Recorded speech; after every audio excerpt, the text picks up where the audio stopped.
शिव पार्वती विवाह सोहळा. नारायण नारायण, किती युगांनी या पृथ्वी तलावर मी येतो. नारायण नारायण, इथे सगळंच बदललेलं दिसते, पण मंडळी येणं भागच होतं मला. कारण हर हर महादेव, हर हर महादेव. अरे मुनिवर, आपण इथे प्रणाम स्वीकारावा. हैष्यमान भव.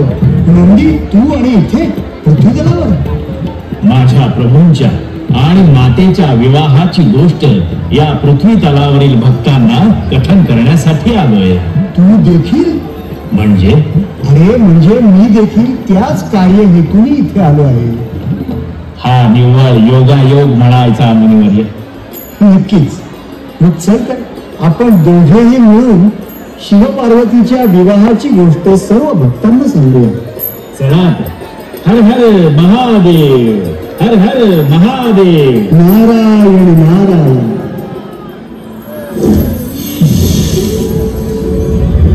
ब्रह्मांड ही जीवसृष्टी जेव्हा अस्तित्वात नव्हती ना, तेव्हा होतं फक्त ब्रह्मांड. अनेक आकाशगंगांनी समृद्ध असं हे ब्रह्मांड. आणि याच ब्रह्मांडाचा नायक होता एक आदियोगी शिवशंकर, म्हणजेच महादेव.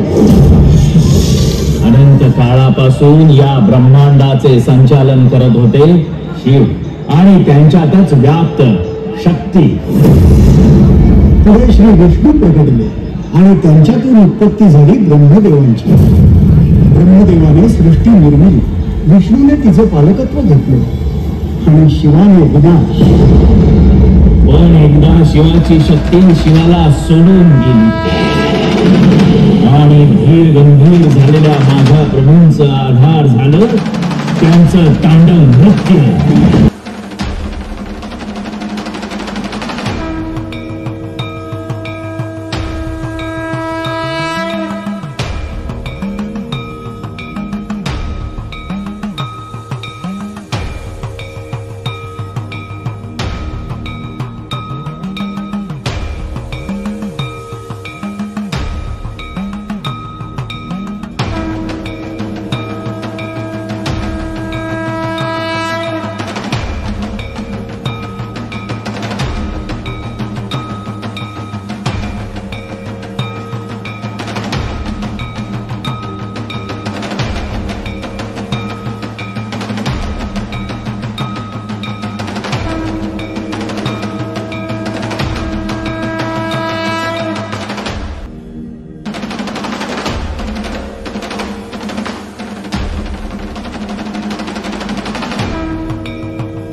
कधी तांडव करीत तर कधी समाधीत लीन होत.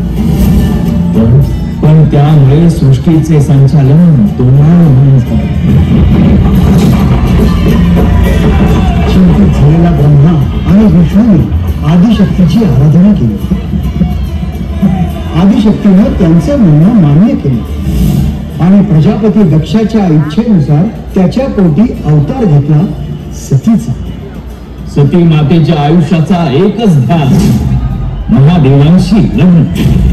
परंतु तिचा पिता दक्ष महादेवांना न मानला.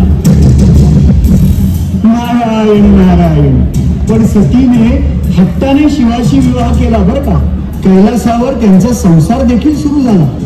पण महादेवांना ठाऊक होतं हा संसार न टिकणारा आहे.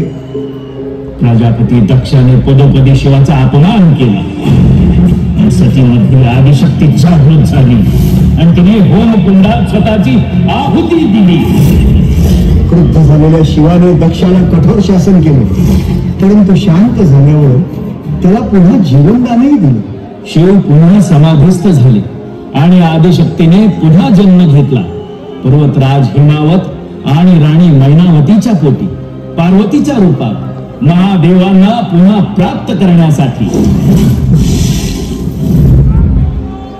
पार्वती, पार्वती कुठे आहेस तू? हे पहा, आपण हिला सगळीकडे शोधत आहोत आणि ही इथे पूजेत मग्न आहे. पार्वती, पार्वती चल पाहू. अगं विंध्याचलच्या राजकुमाराबरोबर तुझा विवाह ठरवला जाणार आहे. मी केव्हाच महादेवांना मनाने वरले आहे. पण पार्वती, तू महादेवांना पाहिलं देखील नाही, ते तुला ओळखत नाही, मग तू त्यांना कशी प्राप्त करणार? मी केवळ महादेवांवर प्रेम केलं आहे. मी त्यांच्याशीच विवाह करेन, हा माझा दृढ निश्चय आहे. मी हेही जाणते की त्यांना प्राप्त करणे सोपे नाही. मी कठोर तप करेन, त्यांना मिळवण्यासाठी कठोर परिश्रम करेन. ते माझ्याकडे येत नाहीत म्हणून काय झालं? मी त्यांच्याकडे जाईन. तो मार्ग खडतर आहे मला ठाऊक आहे, पण तो पार करून मला त्यांच्यापर्यंत पोहोचायचं आहे. आणि म्हणूनच ही शिवाची नित्य साधना.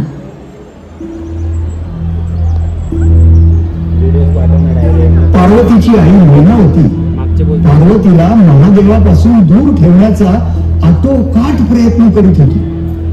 पार्वती शिवाला पाहण्यासाठी, भेटण्यासाठी आतुर होती, व्याकुळ होती.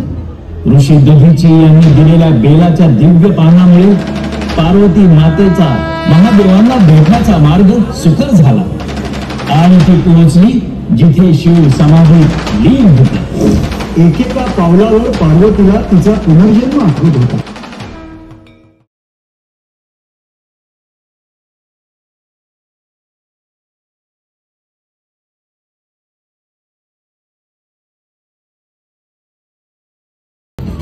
मग पार्वतीच्या सहाय्याला आला कामदेव. त्याने आपल्या मदन बाणाने शिवाची समाधी अवस्था भंग तर केली, पण शिवाने क्रुद्ध होऊन आपल्या तिसऱ्या नेत्राने कामदेवास भस्म केले. पार्वतीकडे न पाहताच महादेव तिथून निघून जाऊ लागताच विचलित झालेली पार्वती त्यांना साथ घालते. स्वामी, तुमची पार्वती तुमच्या समोर असतानाही तुम्ही माझ्याकडे न पाहताच असे कसे जाऊ शकता? मी वैरागी आहे पार्वती. तू सती रूपातून पार्वती रूपात आलीयस, परंतु विकारयुक्त या शरीरास शुद्ध करण्यासाठी तुला घोर तपश्चर्या करावी लागेल. पण हा मार्ग सोपा नाही, अत्यंत कठीण आहे. या मार्गात पावलोपावली तुला अडचणी येतील आणि त्या मीच तुझ्या वाटेत पेरीन. मी कोणत्याही आव्हानाला सामोरी जाईल, पण तुम्हाला पती रूपात प्राप्त करेनच. पाहू, मी तुला केव्हाच ओळखलंय पार्वती. ही कठोर साधना केवळ तुझी नाही, माझी पण नाही. कारण तुला पत्नीरूपात स्वीकारण्यासाठी मीही तुझ्या इतकाच व्याकुळ आहे. पण तुला या मनुष्य देहातून आदिशक्ती रूपात साधनेद्वारे येणं गरजेचं आहे आणि तोपर्यंत मला प्रतीक्षा करावी लागणार आहे.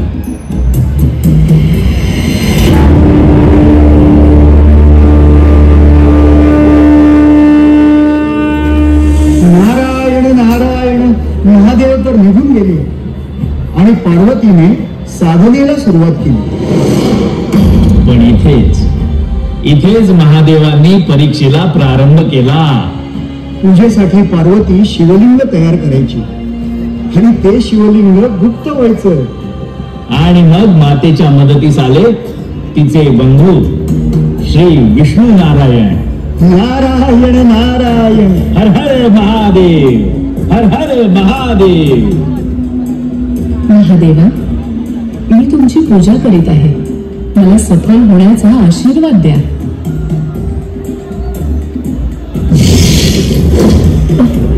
हे शिवलिंग मुक्त कसं झालं? हरकत नाही, मी पुन्हा शिवलिंग तयार करेन. ओम नमः शिवाय, ओम नमः शिवाय. महादेवा, मला माहित आहे हे तुम्हीच करीत आहात, पण हे 16 सोमवाराचं व्रत मी अवश्य पूर्ण करेन. ओम नमः शिवाय. ओम नमः शिवाय. ओम नमः शिवाय.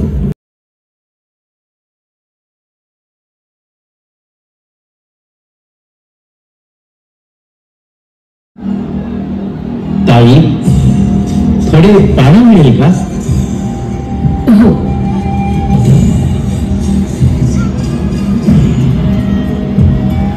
तू शिवलिंग तयार करीत आहेस ना पूजेसाठी? हो, पण ते पूर्ण होत नाही. एक सांगू का?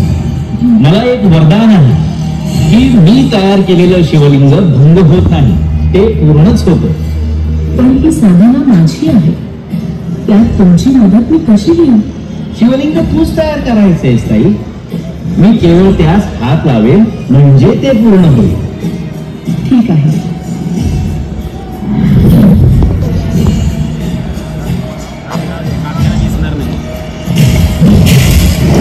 हे पहा, झाले पूर्ण शिवलिंग. आता तू तुझी साधना निश्चिंत होऊन पूर्ण कर. आणि हो, एक सांगायचंच राहील, तुझ्या विवाहाचा मुहूर्त भाऊ म्हणून मीच करणार आहे. तुझी साधना पूर्ण हो. ऋषीवर, मी आपले अत्यंत आभारी आहे. पार्वती माता कठोर साधना करू लागते. साधनेच्या एक एक वळणावर ही मनुष्य देहाचे सारे विकार दूर करते. अग्नी, जल, वायू, आकाश, पृथ्वी या पंचतत्वांना अधीन करून घेते. तिकडे पार्वतीच्या या नव्या आदिशक्ती रूपाला पत्नी रूपात प्राप्त करण्यासाठी महादेवही अधीर झाले आहे. नारायण नारायण. पार्वती मातेची साधना पूर्ण होते आणि तिथे शिवप्रभू प्रकट होतात.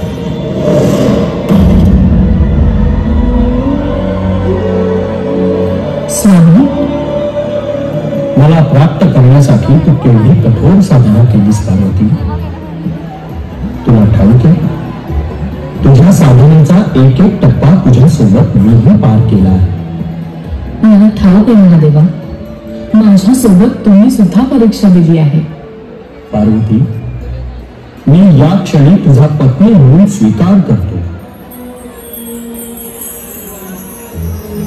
ते सर्व ठीक आहे, पण जोपर्यंत माझ्या आई आणि वडिलांची सहमती येत नाही तोपर्यंत आपला विवाह होऊच शकत नाही.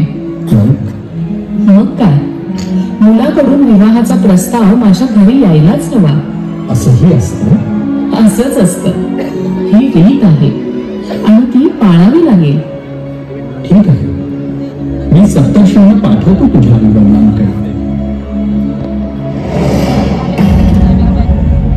नारायण नारायण. मुनिवर, पुढे काय झालं हे ऐकण्यासाठी सर्वजण उत्सुक आहेत. हो हो हो हो, सांगतो सांगतो. सप्तर्षींनी विवाहाचा प्रस्ताव राजा हिमावत आणि राणी मैनावतीकडे नेला. त्यांनी तो सहर्ष स्वीकार केला. तिथे ठरली फाल्गुन मासातील कृष्ण पक्षातील चतुर्दशी अर्थात शिवरात्री. आणि शिवपार्वती विवाहानंतर ही तिथी महाशिवरात्री म्हणून साजरी केली जाऊ लागली. मुहूर्त ठरला, लग्नाची लगबग सुरू झाली. शिवाच्या अंगावर लेपलेले चिताभस्म हळदीच्या रूपात पार्वतीच्या अंगाला लावले गेले. आणि आता आता लग्न घटिका समीप आली. नारायण नारायण. सनई चौघडा वाजू लागला. कैलासावरून शिवाचं वराड निघालं. भस्म विभूषित महादेव माझ्यावर विराजमान झाले. आणि कोण कोण आलं? श्री हनुमंत स्वतः सूर्यरूपी श्री रामाला घेऊन देव, सर्प, गंधर्व, विद्याधर इत्यादी देवता जवळ ऋषी, मानवराजे, पृथ्वीवर सणाच्या आधी असलेले विविध कलश म्हणजेच भूत, प्रेत, पिशाच हे कैलासावर जमा झाले आणि श्री महादेवाची वराड.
वरात निघाली लग्न मंडपाकडे. अरे देवा, हा काय अवतार? मी माझी मुलगी अशा विक्राळ वैराग्याला नाही देऊ शकत. हे लग्न नाही होऊ शकत. महादेवा, माझ्या आईला एक रूपवान वर हवा आहे माझ्यासाठी.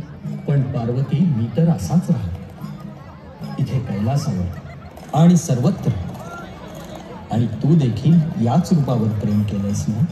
मी तर तुमच्या प्रत्येक रूपावर प्रेम केलं, पण या प्रसंगी तुम्ही माझ्यासाठी आपला विवाह होईपर्यंत एका रूपवान वराचा वेश परिधान नाही करणार का? अवश्य पार्वती, जशी तुझी इच्छा.